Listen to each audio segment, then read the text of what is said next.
नमस्कार, आप देख रहे हैं गढ़ आवाज। मैं हूं महावीर सिंह रमन आपके साथ। परिदृश्य है उत्तराखंड का। इसमें एक बेटी ने जन्म लिया था जिसका नाम था अंकिता भंडारी। वो एक उग्रावतारा थी और 18-19 साल के जीवन में वो एक पहाड़ी समाज को एक बहुत बड़ा मैसेज देके चली गई कि जिस पहाड़ी प्रदेश में आप लोग रह रहे हो वो असुरक्षित है, न केवल बच्चियों के लिए, न केवल महिलाओं के लिए, यहाँ के युवाओं के लिए, बड़े बुजुर्गों के लिए, सबके लिए असुरक्षित हो गया है, जिसके प्रमाण हमें लगातार मिल रहे हैं, लेकिन हम इस बात को समझ नहीं पा रहे हैं।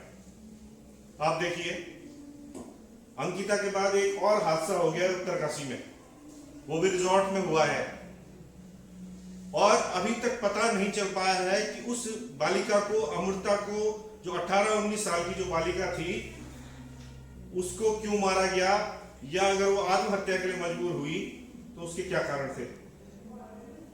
तो ये जो रिजॉर्ट कल्चर जो उत्तराखंड में जिसे पनपाया जा रहा है, पहाड़ के लोगों को बिना पूछे हुए यहाँ कुछ भी कर दिया जाता है, ये हमारे लिए बहुत ज्यादा घातक है। और मैं आपका ध्यान आकृष्ट करना चाहूंगा कि आज एक देहरादून में एक बड़ा कार्यक्रम हो रहा है जिसमें मैंने उसका एक दूसरा नाम रखा हुआ है, it is Uttarakhand for sale. ये उत्तराखंड बिकवाली के लिए आपने एक मजमा लगाया हुआ है देहरादून में और हम सब लोग इसके मुख्य दर्शक हैं।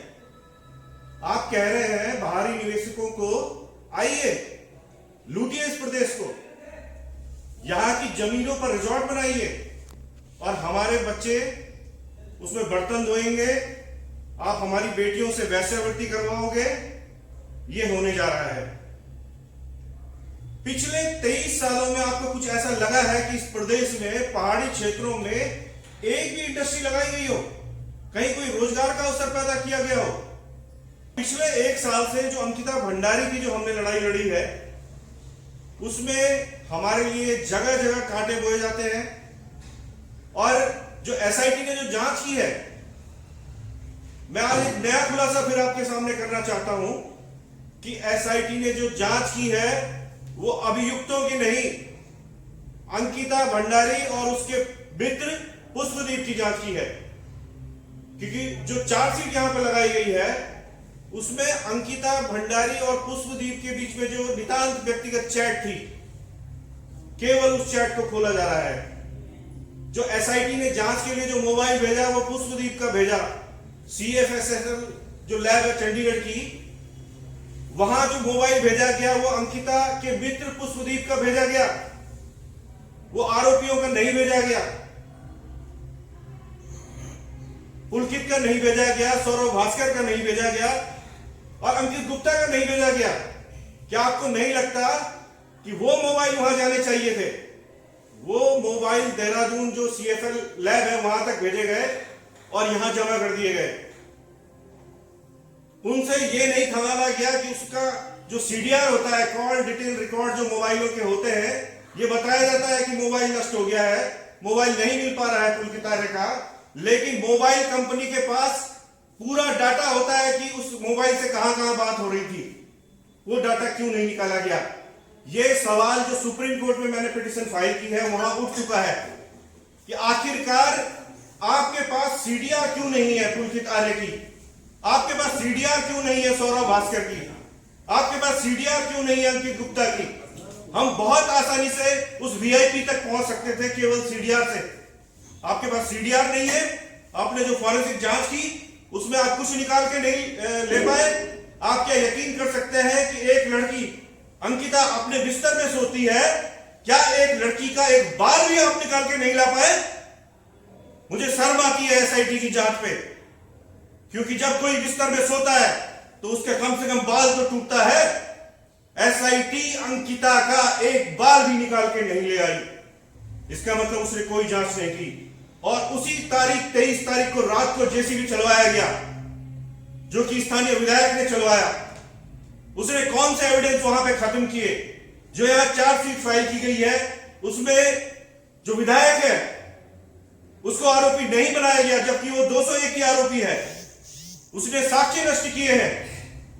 तो ये तमाम तमाम सवाल हैं जिसके लिए हम लड़ेंगे, लेकिन मेरा कोटद्वार की जनता से अनुरोध है कि जिस तरह से आज हम यहाँ पे 10, 20, 50 लोग इकट्ठे हुए, कम से कम अगर आप इस मुद्दे को समझते हैं कि कितना गंभीर मुद्दा है, तो कोटद्वार की जनता से मेरा आह्वान है, कोटद्वार के पत्रकारों से मेरा आह्वान है। आज मुझे बड़े दुख के साथ कहना पड़ रहा है कि मुझे भाई, मेहरबान नेगी और चंद पत्रकार मित्र मेरे यहाँ पे आए हुए हैं। बड़ा दुखद है। पत्रकारों को ऐसे मुद्दे पे बिल्कुल अग्रणी भूमिका निभानी चाहिए। मैं धन्यवाद करूंगा कि जो अवनीश नेगी जी, जिनकी एक आंख इस बीच आपको पता नहीं होगा कि उनका ब्लैक कैटरेक्ट हो गया था, चंडीगढ़ में ऑपरेशन करवाने के बाद आज फिर वो गवाही करवा रहे हैं, बहुत ईमानदारी से पैरवी कर रहे हैं। सरकार ने अभी तक उन्हें कोई भुगतान नहीं किया है। 25 से ऊपर गवाही हो चुकी है। सरकार ने उन्हें विशेष लोक अभियोजक बनाया है, लेकिन 1 रुपए का भुगतान नहीं किया है।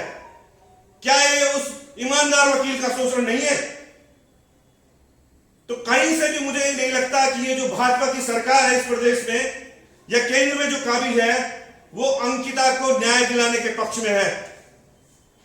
और मेरा आपसे अनुरोध है कि एक व्यक्ति जो कि इस देश के प्रधानमंत्री है, केवल उनके नाम पर आंख बंद करके वोट मत दीजिए। मैं भाजपा का विरोधी नहीं हूं, लेकिन मैं उन प्रत्याशियों का विरोधी हूं जो संसद में जाते हैं और अंकिता के मुद्दे पे कुछ नहीं बोलते हैं।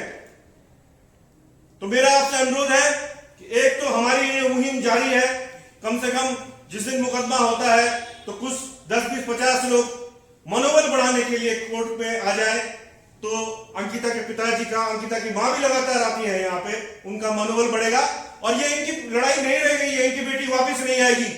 ये आपकी बेटियों का सवाल है। अगर अंकिता को न्याय नहीं मिलता तो कल कोई दूसरी अंकिता मारी जाएगी, जैसे अमृता उत्तरकाशी में मारी गई है, और उससे भी न्याय नहीं मिलेगा।